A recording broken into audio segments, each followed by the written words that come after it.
What I wanted to share with you today was our Magic of Price Action course.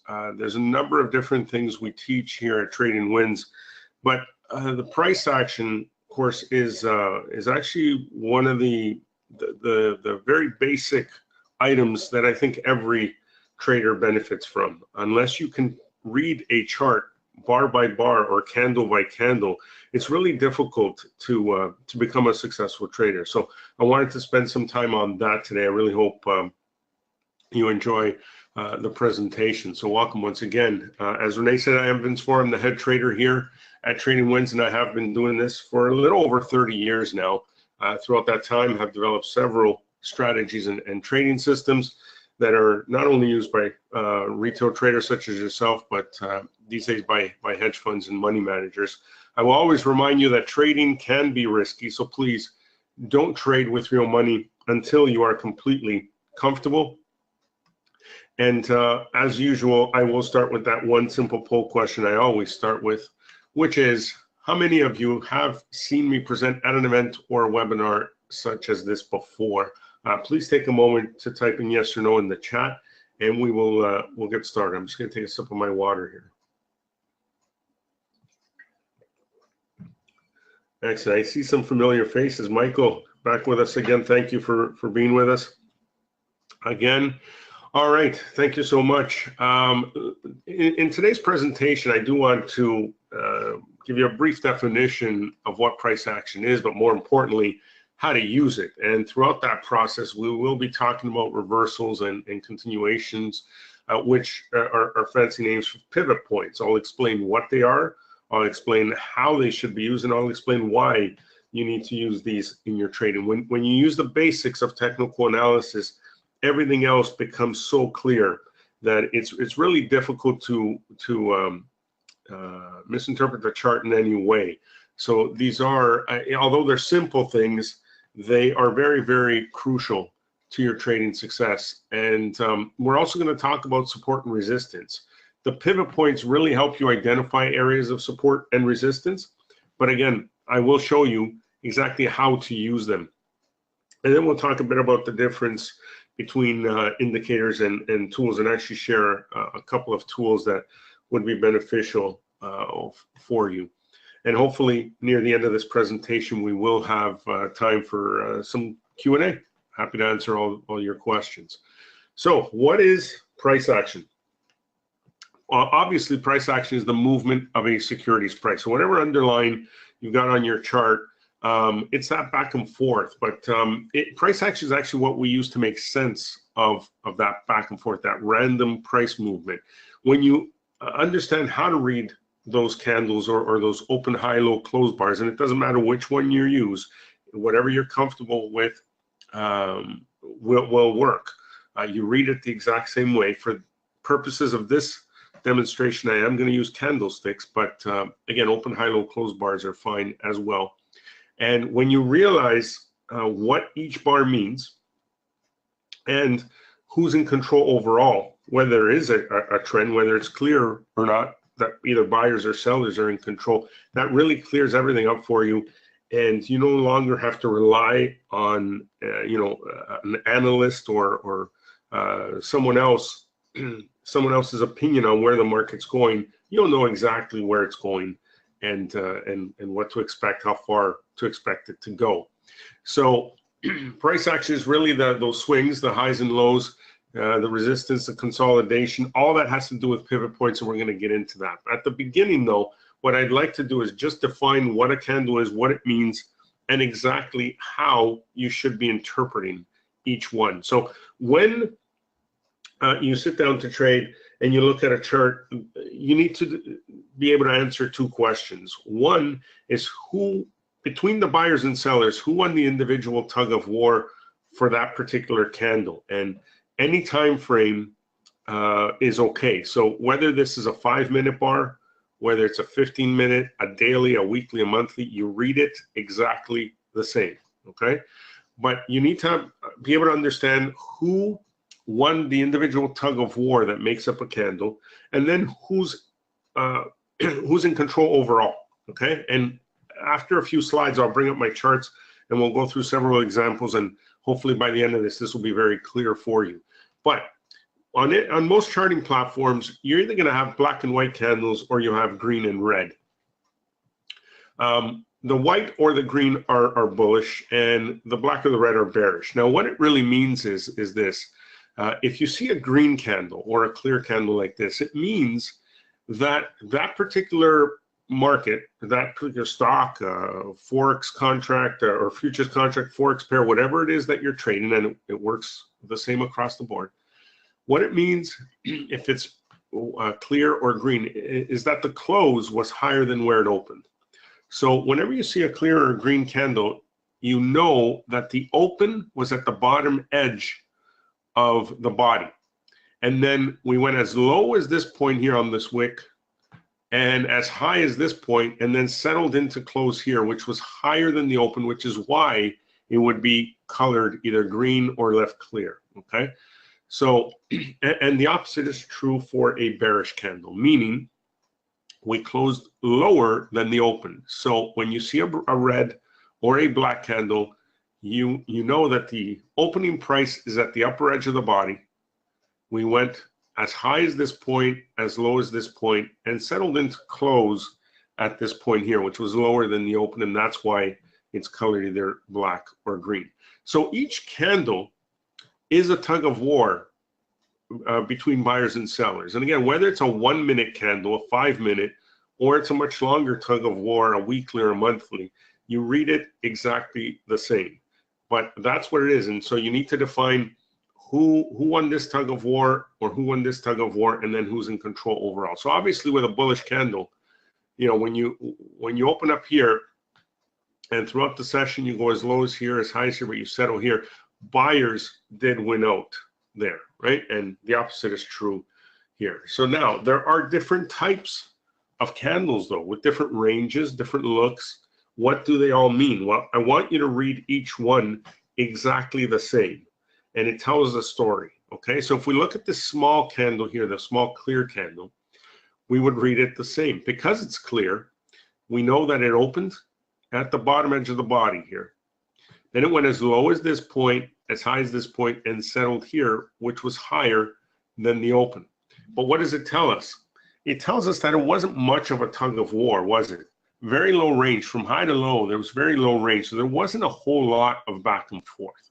So although buyers did win out here and won that tug of war, it wasn't much of a war.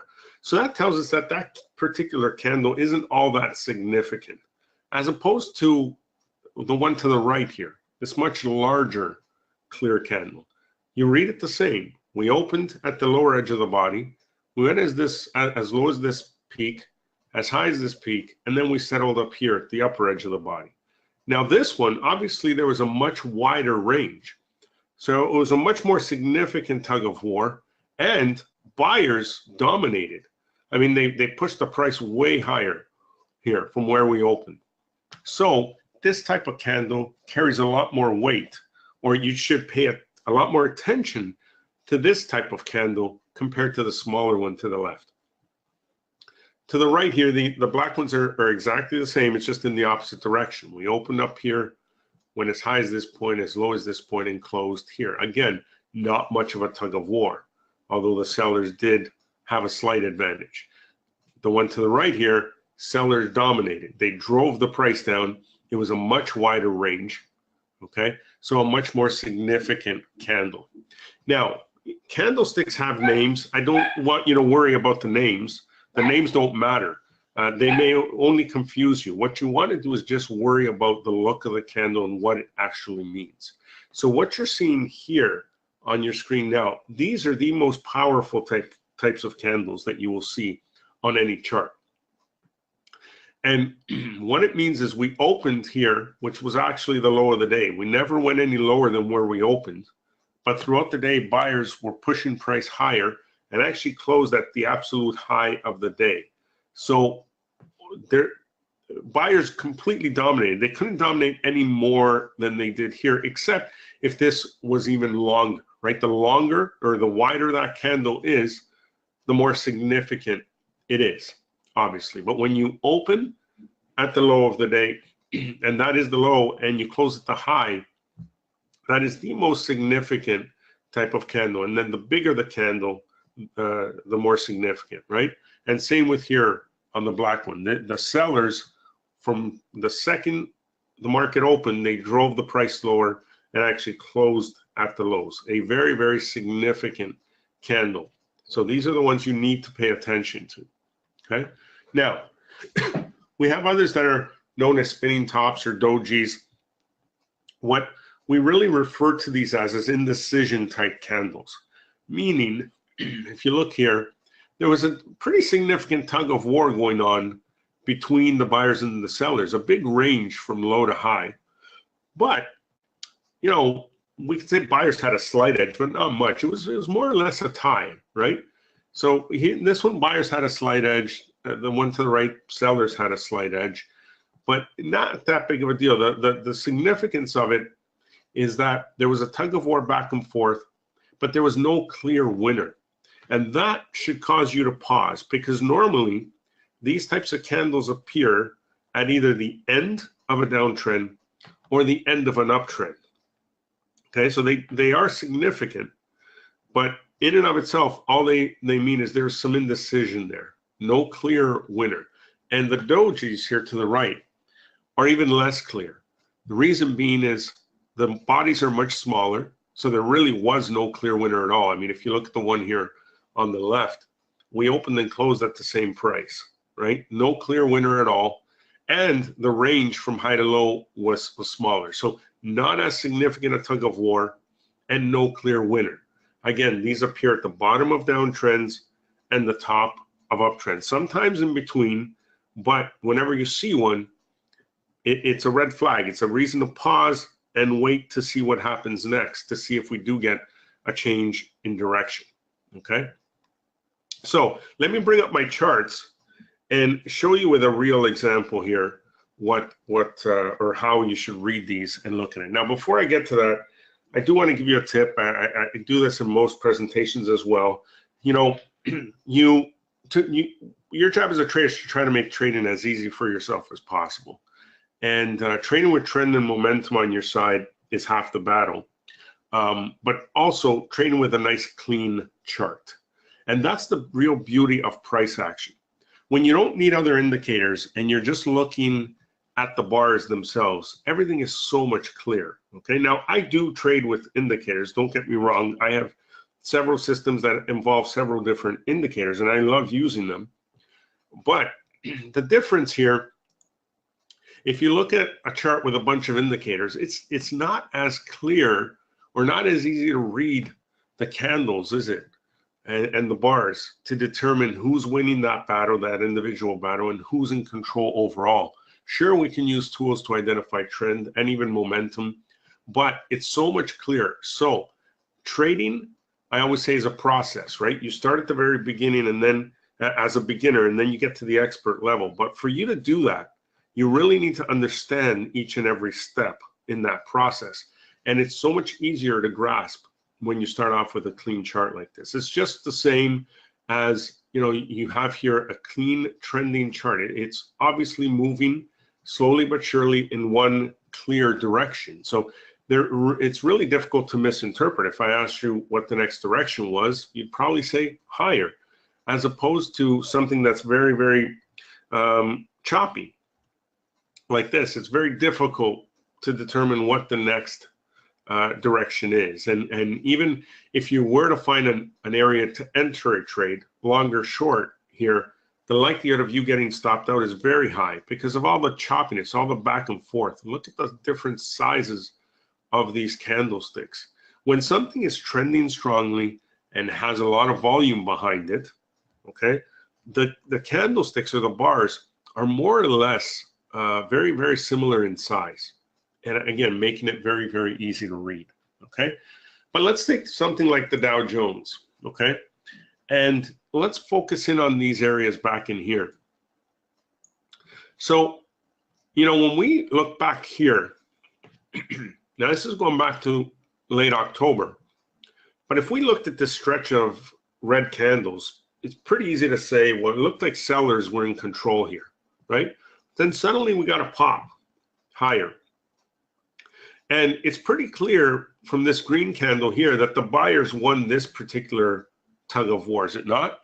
I mean, think about it. How would we read it? Because it's green, it means we opened at the lower edge of the body. We went as low as this little tick. There's a little tick there below it, as high as this tick, and then we settled right near the high. So throughout that bar, buyers were able to push up this price. And so we can say buyers definitely won that particular tug of war. But if we take a closer look and you compare the close of this bar to the close of the previous bar, which was way down here, this makes it much more significant, does it not? What this means is this is actually as if this candle was this long, right? Imagine the candle having that body. Much more significant. Very similar to this one here, 2 days later, right? So although we can look at these individual candles and say buyers won that particular tug of war, we can clearly see a difference between a smaller bar and a larger bar and the significance it carries, right? This one here, buyers really push price up. In fact, if you look at this, the price opened below the low of that previous candle. So it actually had gap lower, and buyers immediately stepped in and drove it much higher. That's very bullish price action. Obviously, people are buying into this, and we don't need to know why, but we do need to understand that buyers are really pushing forward here. So once we make that shift from selling here to buying, and one candle doesn't make that shift, but when you have follow through, meaning if you mark the high of that candle, we do get a trade above it and we take out previous high, right? Because of that, now we can say that buyers are in control. So here's the thing. How many of you are okay with finding an entry for a trade, but have difficulty remaining in the trade for the life of that trade? How many of you end up closing out the trade a little early because you get nervous or you think it's about to turn, but then it doesn't, it continues to run? Okay, it's actually a very simple and easy problem to solve. Okay, and you can only solve it when you can read the candles one by one here and truly understand what they mean. Because really, there is no reason for you to be selling out. Imagine if you got in on this trade back in here when we crossed the high of that candle. Okay, let's just assume for a moment that whatever trading system you're using, this was your entry point. Okay, at what point should you sell this position? At what point should you close out the position? Well, as long as buyers are in control, prices should continue going higher, correct? So all we have to do is keep reading one candle at a time and try to understand at what point the tide shifts from buyers being in control to sellers being in control. And it's as simple as a close below a previous low that is just a heads up. Okay, so let's continue on here. This next candle, we can say again, buyers dominating. Open lower, closed higher. Same here. Now this one, this red candle here, who won that battle? Was it sellers or was it buyers? What do you think? Well, let's read the candle the way we were taught to read it. So because it's red, it means the open was at the upper edge of the body. So we opened, we went as high as this point, as low as this point, and then we settled in to close right there, which was lower than where we opened. But let's compare that close to the previous close. Where is it? It's still higher. So although it's a red candle, buyers are still actually won that battle. See? So when you can read the candle the right way, it really clears things up and you understand. Now here's one of those indecision type candles, right? It was a tie. No one won that tug of war. Now, if we look at it from the standpoint of, well, we closed slightly lower than before, we can give it to sellers, right? But we haven't closed below a previous low. And so we continue on, and you can see that throughout this stretch, we continuously get higher lows and higher highs until right here. right? Let me zoom in a little more here and mark this candle right here. You notice how this candle actually closed below the previous low? So that would be a heads up. It's also that indecision type candle, which happens at the end of an uptrend or, you know, the end of a downtrend. So what we do here is we don't immediately close out the trade. You want to mark that low and wait to see if there's a trade below it. If there is, you would get out. But in this case, the very next candle, buyers stepped back in and started buying again. And so there's no reason to panic out. And we stay in. And buyers are fully in control until once again we get a close here below a previous low. We mark the low of that, but what happens next?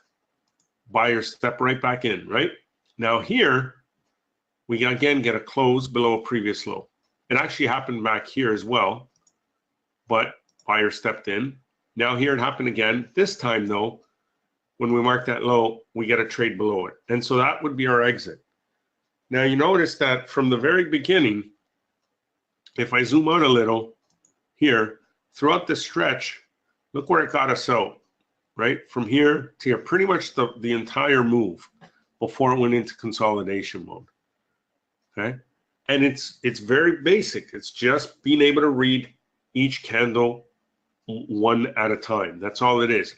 So now, throughout this stretch, is there anyone who's in full control here? If you read the candles the way I just taught you, you'll notice that you go from seller to buyer to seller to buyer to seller to buyer. So you know there's no clear trend there. Another easy thing to do is just put on a moving average, like the 20-period moving average, which when there's a clear trend, the moving average will be sloping higher. But during an area of consolidation, that moving average will be flat. So that alone helps you read and understand the fact that there's no trend here, okay? Now, let's say we take a very simple approach here and just, we want to trade the breakouts, right? So we just mark the previous highs. So if we were to take the high of this range here and enter on the break, okay? Where would it get us? Let's have a look. So we enter here. Let's say we mark the high of this bar, the first bar that closes outside of it. We wait for a trade above, we enter. But immediately it goes against us, right? So let me clear off that line so you can see that here. And you can see that we close below that low. If we did here, actually maybe not, maybe it's this candle. We close below the previous low. So we mark that, and the very next trade below that, we exit. So we entered here, we exited there. But here's the key. Look at the range of that loss, right? Compared to that previous winner, right? Here's the winner, here's the loser. That's what you want. You want your winners to be bigger than your losers, and you want more winners than losers. With that formula, you can't go wrong. And this is how it works out. You can go through as many charts as you like. I encourage you to do that when we're done this session, is just bring up any chart on anything. It doesn't matter what instrument, what price level, it doesn't matter. I'll practice reading bar by bar, and you'll be amazed at how clear this is. So let's say now we entered on the break of this high, okay? So we closed above, we mark this high, and we enter. Boom, who's in control here? Obviously buyers, very clear.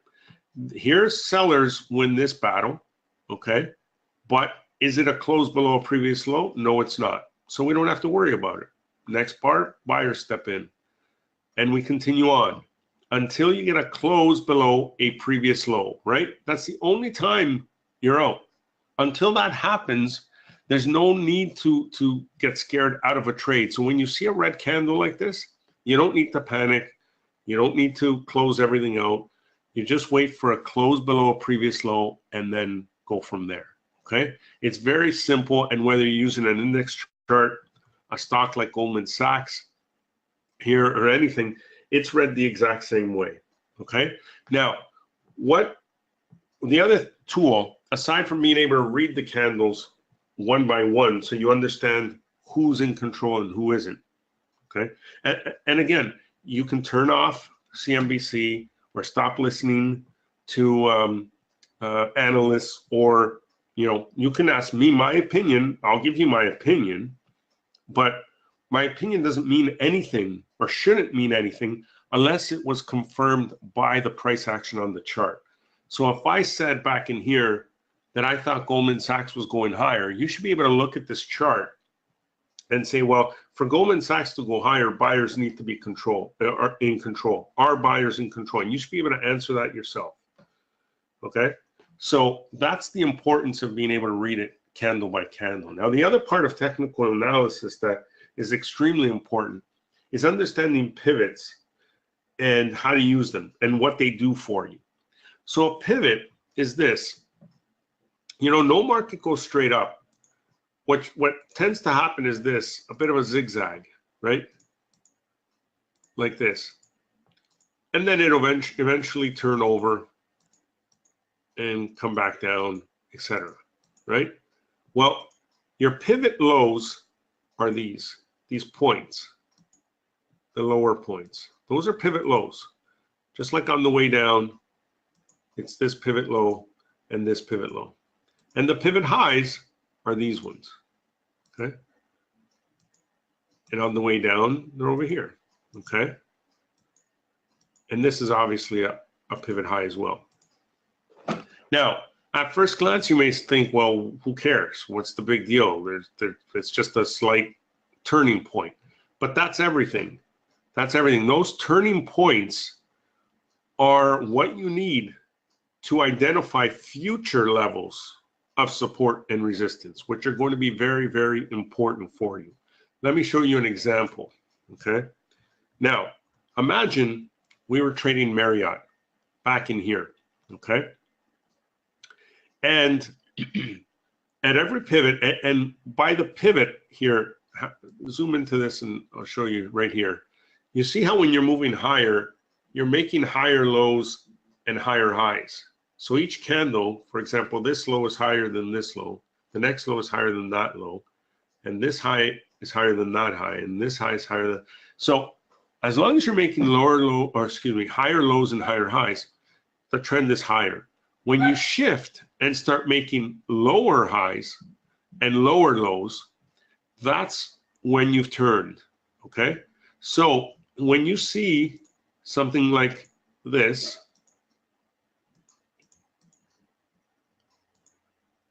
and then here, hopefully that color is clear enough, this point up here becomes that pivot high, and vice versa for pivot lows, right? Now, they're easy to spot because you can see the peaks, right? First, these peaks were all lower than this point, and now they're lower again. So this one kind of stands out, just like this one, just like this one, okay?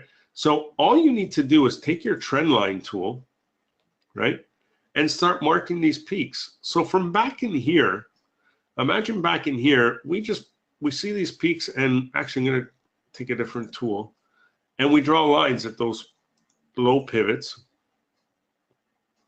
Let me edit this a little. Increase it in size here. Okay, right? And then with each one, you just mark it. No, I didn't hit default. My apologies, 1 second. There we go. So let's start just marking these highs and lows, okay? So let's say we were at this point in the chart, so around March here, and we didn't know what was coming, right? We had no idea. We didn't see any of this price action up until this point. But by hitting or drawing these lines at these points and extending them out, we know where the future levels of support or resistance are. And you can see that when we drew this peak here and then this one here, price moved, it hit that level and bounced off it, right? Then it broke through, then it came back and bounced off that same level again. It broke through here, came back and bounced off it, okay? These are very, very important areas to identify. And the more times it hits that same line, the more significant that level is from a support and resistance standpoint. And the reason why it's important is because if you had these lines drawn, okay, and the stock pulls back to this level and you want to go long, you now know how much room you have to profit from before it hits overhead resistance. Or if you're going to short, how much room you have before you run into support. Okay, and you can judge that very easily with this. Also, if you want to enter around here to go long, not only do you know how much room you have before that next resistance level, but should the trade turn around and go against you, you know you have support there, and it will most likely bounce off it and give you time to get out with a very small loss. And again, if this was a very significant level of support, meaning in the past, price had run into it and bounced off it many times, then you know that it's much more likely that when price pulls back into it, it'll just bounce off it instead of going through it, okay? So very, very clear and very, very easy to use. Now, you don't just want to draw these lines horizontally like this. You want to draw them from peak to peak. So imagine if we had this point here and this point. Again, we didn't see anything else in the future here, all right? But we already had these 2 points because you need at least 2 points to draw a line, right? So we took our trend line tool and we're just going to stretch it across, right? So have a look at that, right? We hit this point and this point, and what happens? Look when price runs into that line, it just rides it, right? And then pulls back. So that's overhead resistance. Overhead resistance here, overhead resistance here, and it bounces off it. Once we have the other points, like once we have this point and this point, now you draw that line. Let's see what happens there. Same sort of thing. Look at that. At this, we didn't know what was going to happen here, but once it got rejected here, look, it bounced off this support line, right? Then actually broke through, but it hit this line and bounced, okay, and held. Here, it came back here, it dipped below it, it came back to move back above, and it bounced off it, and it bounced off it, and now it might be breaking through. And if it breaks through here, where's it going next? Whatever next line there is up ahead there. So if we had drawn lines at these peaks, like here, that's probably where this is going next, okay? So at first it may seem confusing with all these lines, but it's very simple. And you don't even have to, you know, draw them when this peak happens and leave it on your chart for the next 8, 12 months, whatever. If you're just thinking of taking a trade here, what you want to do is look back and draw lines at all these peaks. So you know where your overhead resistance is, you know what kind of support is behind you if the trade goes against you, all of that sort of thing. And it's very, very simple and easy to use, okay? So it works quite well. In addition to that, first of all, I want to say Caesar has a question. He says, what is the smallest time period you use? Well, personally, myself, 15-minute is the smallest I use, but that doesn't mean you can't use a smaller time frame. I do most of my trading on daily charts, as well as weekly and monthly. That's where the bulk of my trading is, but you can use it on a 1 minute, a 5-minute. It really doesn't matter. I mean, I have no idea how MAR trades on the lower time frames, but let's have a look. Let's go to the 5-minute chart, okay? And you know, again, if we had drawn, let's say we were back in here, okay, and we had seen this peak right here, okay. So we took our price level tool and we marked it. Okay? Look what happened back in here. Price hit it, bounced off it, then it broke through. Where did it go? That level. Bounced off it, then it broke through. But look, if we back in here, if we already had a line drawn, right? There it is. I mean, it'll amaze you, but I want you to draw it yourself. I can sit here all day and draw them for you. It won't mean as much. I want you to go through your charts, go through different time levels, the different time frames, okay, and different markets. You know, whether it's a stock, a forex pair, a futures contract. It's price action. It's basic technical analysis, and it works extremely well. Okay. Now, you know, are there any tools we can use to sort of help us make things even easier? There are. Let me get rid of some of these lines. Okay. The Fibonacci tools help you identify areas of support and resistance. So although you can draw them on your own here, using the pivot points, if you want further confirmation of how significant a certain level is, you can use your Fibonacci's. So let's say that, you know, this is in a nice trend back in here, and then it pulls back and it looks like it's going to pivot. And so we want to go long, but we want to know if there's support behind this here, because we don't really see any you know, previous pivots that are close by or that sort of thing. So we take our Fibonacci extension tool, and when we're at this point, we look back at the previous low and high.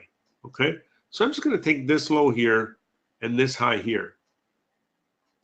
Now let me zoom into this area for you. These are the levels that you want to use: the 38.2, the 50, and the 61.8. Those are very significant levels of support and resistance, but I don't want you to use them as individual levels. I want you to think of it as a zone. Okay, so we're going to color this in, and it's a zone. So when price pulls back into this zone, the chances of it bouncing back out are very, very high. Now, if there was a previous pivot point here and you had already drawn a line in this area, let's say there was a previous pivot, you know, back in here, let's say the price had gone up and come back and then gone up here. That means it's an even more significant level of support and resistance.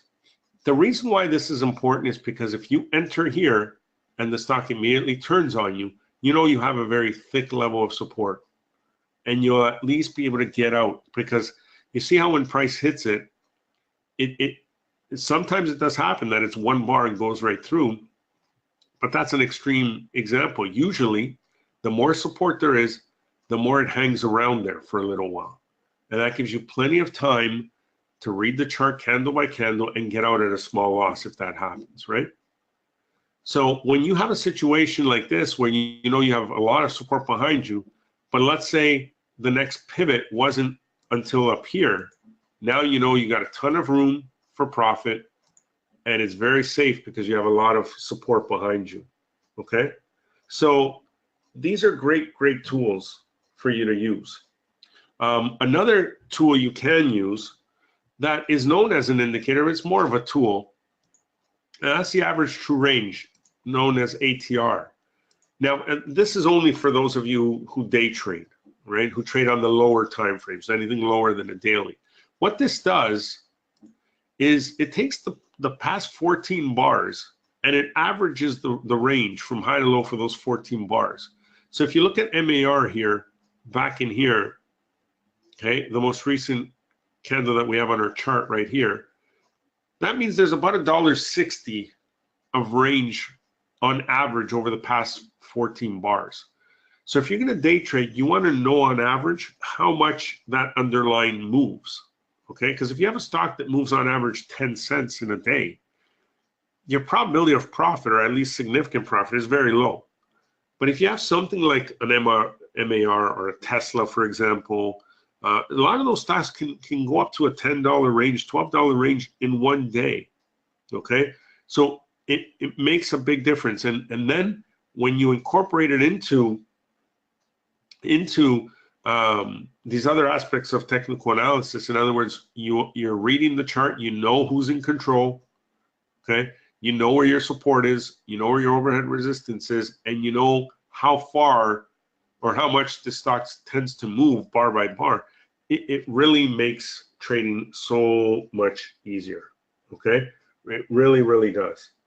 So, you know, let's see if I can show you another example. Here's the USD CAD pair. So how many of you trade Forex? And I just want to make the point that it really doesn't matter. It really doesn't matter whether you're using Forex, futures, stocks, anything like that. Just take a trend line or your price level and draw a line at these peaks, okay? So back in here, we didn't know that it was going to hit this level again. We were over here. For all we knew at that point, it was going to dip slightly and then take off again, right? It didn't. Had more of a dip, and then it came back up and hit this dip. Look, if you draw a line here, back at this point, look in the future. How many times that line is tested? We drew it back here. It was tested here, 2, 3, 4, 5, 6. So now this line here carries a lot more weight, a lot more significance to a line that might only be touched twice, right? So now when this starts moving higher, let's say your dollar gets really strong again and starts moving higher, we know that the likelihood of it breaking through this line is slim, at least slim on the very first chance. It'll probably hit it and pull back. But then when it eventually breaks through there, we know that this one's fairly weak. So not only do we have room from here to here, but we probably have much more room than that. Okay? So all these things really help. And then adding a particular strategy and so on to it makes it even better. Okay? But question is, can we make this system even better? Well, you can, because there's a lot more to technical analysis than just trend lines and pivot. So what we've done is we've put together a class called The Magic of Price Action, our pro training course on this. And what we teach you during this on-demand training are a couple of different trend line techniques that are really going to help you find some powerful trades, okay? And also how to not only identify channels, but how to trade channels. Channel breakouts are very, very powerful. And when you can see it happening ahead of time, you can plan for that trade and then take full advantage of it. And reading the candles one by one, the way I showed you, will keep you in for the bulk of that move, okay? Really maximize the profit available on that trade. Now, in addition to this, this class was one of my favorites because I taught a very, very old strategy that I used to use when I first started trading, okay? I call it the pencil and ruler method. The reason why is back then, over 30 years ago when I started, we didn't have all these fancy charting platforms with all these indicators and so on. We actually used to create our own charts with a pencil and a ruler. We used to draw our trend lines. We used to, using the open, high, low, close, draw our bars. Believe it or not, it really dates me, I know, but you can laugh all you want. But what it does is it brings you back to the very basics. And when you go through that exercise, there's a strategy that I'll teach you using the pencil and ruler method that is just as effective today as it was 30 years ago. It's extremely consistent, and I'm going to teach you that. I'm also going to give you 3 of my money management techniques that will help you protect your trades when you put them on. As a bonus, because I know most of you are going to use indicators anyway, I do as well, we'll throw in the Magic of Ichimoku course. The reason we picked that one is because that really helps you identify the current trend. It really does a good job. But it's also an indicator that can be used as a strategy in itself. And so we're going to give you that course as well. As another bonus, we're going to give you 30 days of our pro membership service. Absolutely free. And that way, you can ask me questions on this if you haven't grasped it yet by the end of this presentation. What we do is every week I send out 5 videos, every Sunday to Thursday, 5 nights a week. Send out videos recapping the markets that day, and that's where I share my trade ideas as well. But also, we meet twice a week, every Monday evening and every Thursday morning. The next live market chat happens tomorrow morning. So if you want to join us, once you place your order here, send us an email at info@tradingwins.com, and we'll do our best to get you out the link for that next market chat tomorrow morning. What those are all about is you get to come into our live room and ask me any trading question you like. And it's a really good group, a really strong group of traders now that we've put together that really help each other out. And I think you'll benefit greatly from that. And then, of course, we have our course of the month for our pro members. We do a new course every month that's completely free. It's part of the membership. So you'll get all of those, and you'll get all the recordings of those sessions as well. And for those of you who might not have a charting platform yet, Metastock has agreed to give you 60 days of their Metastock Pro service, which is great as well. So just go to tradingwins.com/action, and that'll get you this page. Just click the green button. It's only $3. We're doing this, and we do this often for Investor Inspiration. They've been a great partner of ours, and we always like to do something special.